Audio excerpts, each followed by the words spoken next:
Hello guys, welcome to Pakistani reaction. तो कैसे हैं आप सब? मेरा नाम है बशीर। मैं हूं बशीर। सो गाइस, आज आप घर में सेफ हैं तो इसका एक बहुत बड़ा रीजन जो जाता है वो इंडियन आर्मी को जाता है कि आप मतलब हंसी खुशी जिंदगी गुजार रहे हैं बिल्कुल और वो बॉर्डर पर कैसे कैसे हालातों में रह रहे हैं। क्यों भाई? बिल्कुल। तो बिना किसी देरी के हम देखते हैं। आज की वीडियो का टाइटल है, आज हम इंडियन मिलिट्री की सबसे खतरनाक ट्रेनिंग देखने लगे हैं, जिसको देखकर अच्छे अच्छों के रोंगटे खड़े हो जाते हैं। ऐसी ट्रेनिंग पास करके जवान एक तैयार होता है भारत का। बिल्कुल देखने लगे, बहुत ज्यादा मजा आएगा। फैक्ट भाई का वीडियो, इनकी वीडियो का लिंक मिल जाएगा डिस्क्रिप्शन में। तो स्टार्ट।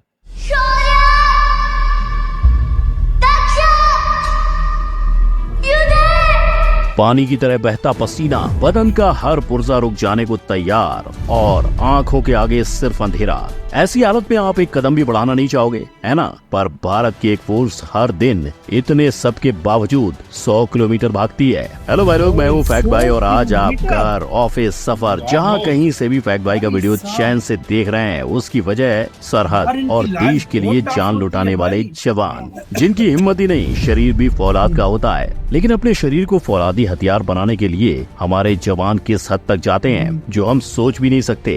ऐसी कौन कौन सी ट्रेनिंग को वो अंजाम देते हैं, ये आज फैक्ट भाई आपको बताने वाला है। और क्या सच में पाकिस्तान के पास भारत के इन जवानों को टक्कर देने वाली फोर्स है? वेल, जानने के लिए चलिए शुरू करते हैं। रेगिस्तान में बिच्छू जितना ताकतवर होता है, उससे भी ज्यादा बल पैरा कमांडोज वाले रखते हैं। ऐसा क्यों? तो सुनो, इन कमांडोज को अपना पड़ाव पूरा करने पर मरून कैप का खिताब हासिल होता है। लेकिन इस एक कैप को पाने के लिए उन्हें 36 घंटे की तूफानी ट्रेनिंग का सामना करना पड़ता है, जिसमें इन कमांडोज को 30 किलो का भार उठाकर लगातार 10 किलोमीटर तक चलना होता है। इसके बाद उन्हें अपने एक आध साथी को कंधे पे उठाकर भी चलना होता है। बस इतना ही नहीं, पैरा कमांडोज को अपनी असली ताकत दर्शाने के लिए बहुत सारे टास्क कंप्लीट करने पड़ते हैं। अब जब ये भार उठाने का सिलसिला खत्म होता है तो उसके बाद उन्हें ठंडे तालाब में डुबकी लगानी पड़ती है। इतना होने के बाद भी जब कमांडो थक हार के बेस पर पहुंचते हैं, तब उनके सामने 100 किलोमीटर तक भागते रहने का सबसे कठिन टास्क रखा जाता है। लेकिन फिर आता है टास्क का आखिरी पड़ाव, जिसमें कमांडो को वाइन दी जाती है। ये सुनकर खुश मत हो जाना, क्योंकि वाइन पीने के बाद कमांडोज को वाइन का ग्लास अपने दांत से तोड़ना होता है। यस, और जैसे ही ये ग्लास टूट जाता है, कमांडो को मरून कैप का हक दिया जाता है। पर आज भारत में इतनी ही फुर्तीली एक समुद्री टुकड़ी भी है, जिसका नाम है मार्कोस कमांडोज, जिन्होंने 26/11 में हुए मुंबई अटैक में अपना जलवा दिखाया था। और ऐसे ही कई मिशंस में वो हिस्सा लेते रहते हैं। मगर जब बात आती है मार्कोस कमांडो बनने की, तो 1000 में से सिर्फ एक को ही चुना जाता है, जिसे 2 से 2.5 साल की ट्रेनिंग करनी पड़ती है। तो आइए इस ट्रेनिंग को 4 हिस्सों में बांट कर देखते हैं। पहला है 3 दिन की कड़ी मेहनत करना और अपने भुजबल को दिखाना। दूसरा है 5 हफ्तों का हेल वीक। कहा जाता है कि मिलिट्री में ये सबसे खतरनाक होता है। और मार्कोस ट्रेनिंग में यहाँ गंदे कीचड़ में रेंगना, थके हुए शरीर के साथ टारगेट प्रैक्टिस करना और हर किस्म का भार उठाने जैसी एक्सरसाइज होती है। और जब एक कमांडो इसे पार करता है तो उसे 3 पड़ाव पार करने के लिए आसमान में ले जाया जाता है और वहाँ उसकी हवाई प्रैक्टिस शुरू होती है। इसमें उसे सिर्फ 8 सेकंड में अपना पैराशूट खोलना है। लेकिन जब एक जवान प्रोबेशन पीरियड में आ जाता है तो उसे फिर बाकी के सारे कोर्सेज पार करके चौथा पड़ाव पूरा करना होता है। इनके जैसे एक और ट्रेनिंग होती है यूएस नेवी सील की, यानी वो फोर्स जिसने ओसामा बिन लादेन को मौत के घाट उतारा। पर इस फोर्स में भर्ती होना बच्चों का खेल नहीं। अगर कोई यूएस सिटीजन नेवी सील बनना चाहे तो ट्रेनिंग से पहले आती है 2 शर्तें। पहली, उम्र 28 या उससे कम होना, और दूसरी, तेज नजरें। ये पूरी हुई तो शुरू होगी नेवी सील की 2 महीने की प्री ट्रेनिंग, और 2 महीने की ट्रेनिंग पास की तो शुरू होगी असली navy SEAL training, basic underwater demolition training programme. पर इस सारी ट्रेनिंग में सबसे बुरा है hell week. Day 1 100 pushups, running, pull up exercises. Day 2 68 kilo log के साथ ट्रेनिंग। डे 3 100 मीटर पैडलिंग और पत्थरों पे सही सलामत उतरना। डे 4 12 घंटे की boat race. Day 5 instructing officers से बचकर हर हालत में सरवाइव करना। डे 6 120 किलो की बोट को सर पे लेकर भागना। हेल वीक में सिर्फ 2 चीजें रेगुलर होती है, एक हर दिन सिर्फ 4 घंटे की नींद और हर 6 घंटे में जिंदा रखने जितना खाना। पर ये भी ट्रेनिंग का एंड नहीं। इसके बाद इंटरमीडिएट ट्रेनिंग और कई महीनों की ट्रेनिंग करने के बाद ही एक सोल्जर नेवी सील बन पाता है। पर एक तरफ यूएस नेवी सील है तो दूसरी तरफ रशिया का अल्फा ग्रुप, जिनका मोटो है where alpha appears compromise stops. 23 अक्टूबर 2002 रशिया के मॉस्को थिएटर में 50 आतंकवादियों का कब्जा, 850 मासूमों की जान दांव पे, कई घंटों की बातचीत और 2 मासूमों की जान जाने के बाद अल्फा ग्रुप को बुलाया गया और कुछ ही वक्त में टेररिस्ट का सफाया। लेकिन 50 आतंकवादियों की जान लेने में अल्फा ने 100 मासूमों को भी खत्म कर दिया। यानी साफ है, देश के लिए लड़ने वाले इन जवानों के लिए मिशन से ऊपर कुछ भी नहीं। पर खुद नहीं, इनकी ट्रेनिंग ने ही इन्हें इतना सख्त बना दिया है। 1 साल की प्री सिलेक्शन ट्रेनिंग के बाद टफेस्ट फिटनेस टेस्ट पास करते ही 3 साल की कड़ी ट्रेनिंग शुरू। बाकी सारे स्किल सीखने के साथ सोल्जर्स 4 लैंग्वेजेस, कंप्यूटर हैकिंग, शिकार और दर्द सहना सीखते हैं, जिसके लिए वो खुद की सर्जरी तक कराते हैं। आज हर फोर्स का हिस्सा रहने वाले ये खतरनाक फोर्सेस 1974 में शुरू हुई थी,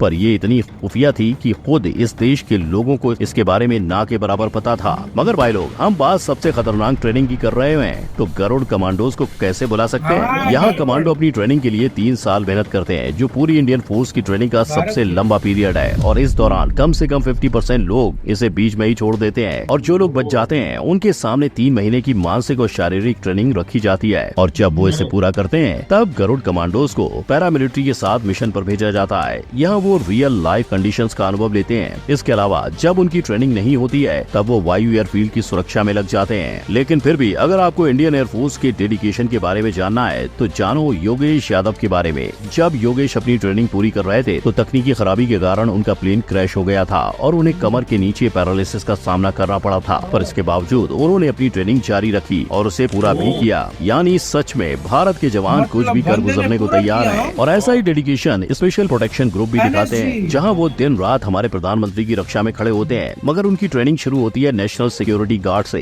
जिनका परीक्षण 2 हिस्सों में बटा है। पहला है आर्मी से 3 साल की ट्रेनिंग लेना, और दूसरा है 50 से 70,000 गोलियां चलाना। जी हाँ, इतनी गोलियां तो कोई साधारण जवान भी इस्तेमाल नहीं करता। मगर ट्रेनिंग के दौरान हर NSC कैंडिडेट को फार शूटिंग की प्रैक्टिस करनी पड़ती है, और शायद इसीलिए ऐसी घातक परिस्थितियों का सामना सिर्फ 20% लोग ही कर पाते हैं। लेकिन जहाँ परिस्थितियाँ इससे भी घातक होती हैं, वहाँ घातक प्लेटून और रॉ जैसी एजेंसी को याद किया जाता है। बोले तो इंडिया हर लड़ाई के लिए तैयार है, पर क्या ऐसा ही हाल पाकिस्तान के स्पेशल सर्विस ग्रुप SSG का भी है?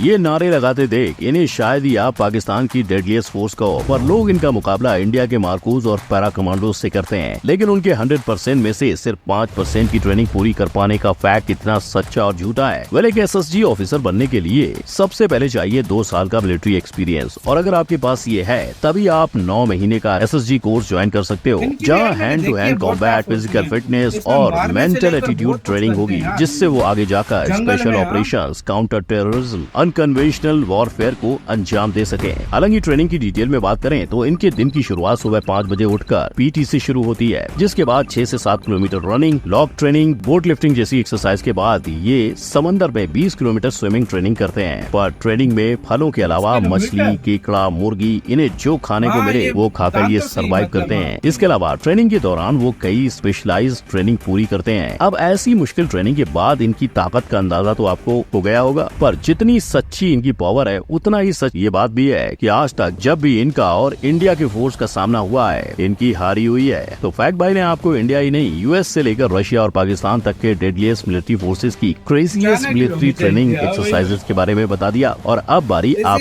तो यार गाइस, वीडियो खत्म यार। कोई नो डाउट यार, जो भी मतलब देश है, इनको सब सोल्जर्स देश को के लिए सलाम है, सब देश के सलाम यार। सोल्जरों के लिए यार। इनकी किसी से दुश्मनी नहीं होती है, तो बस अपने देश को प्रोटेक्शन ऑर्डर इनको आता है, इनको बस जो वो ऑर्डर order आता है जो वही बिल्कुल। करते हैं। जो मतलब गवर्नमेंट ऑर्डर देती है उसके मुताबिक ये काम करते हैं। इन सब सोल्जर्स को सलाम। और यार देखा जाए तो पैरा एसएफ की भी बहुत ही खतरनाक है। वो लास्ट जो तोड़ते हैं ना, वो कहते हैं उसको चबा जाते हैं, वो खा जाते हैं। मतलब सच में मैं बता रहा हूँ, वो देखो अंदर भी जाता है सारा कुछ, इतना इनको सब। और भाई वो 36 आवर की ट्रेनिंग कितनी खतरनाक है। वो छोड़ो, 100 किलोमीटर भगाना, वो देख लो तुम, 100 किलोमीटर। और इसमें इधर से भी नहीं दिया जाता। NSG को अलग होती है, घातक की अलग होती है, मार्कोस की अलग होती है, गरुड़ कमांडो की अलग होती है, बड़े बड़े। सही बात है। फिर US नेवी सील की भी काफी टफ थी, उनकी भी काफी टफ थी। लेकिन रशियंस थोड़े खतरनाक लगे, क्योंकि उन्होंने अपने बंदे भी उड़ा वो कहते हैं, अपने का भी ख्याल नहीं करते, मारो नो कम्प्रोमाइज। SPG का, SSG का जो है मतलब ये है कि मतलब वो मुर्गियां वगैरह उनको जंगल में सरवाइव कराया जाता है। और वो 20 किलोमीटर स्विमिंग काफी मुश्किल था, 20 किलोमीटर। तो यार सारे अपनी अपनी जगह पर एक टफ करते हैं, लेकिन इंडिया की बहुत सारी स्पेशल फोर्सेस है यार, स्पेशल फोर्स इंडिया के एक नहीं है, बहुत सारी हैं यार। सिर्फ एसपीजी को 50 से हाँ। 70,000 गोलियां चलाने का मतलब दिया जाता है। मतलब अंदाजा सोचो लगाओ। 70,000 गोलियां चला एक बंदे को के एक एनएसजी वाले की कितनी ज्यादा मतलब निशाना हो जाए। निशाना हो जाएगा वाकई। आपका कैसे कहना है, अपने कमेंट सेक्शन में दें कौन सी फोर्स आपको ट्रेनिंग खतरनाक लगी, बताना। अपना बहुत ज्यादा ख्याल रखना तो है।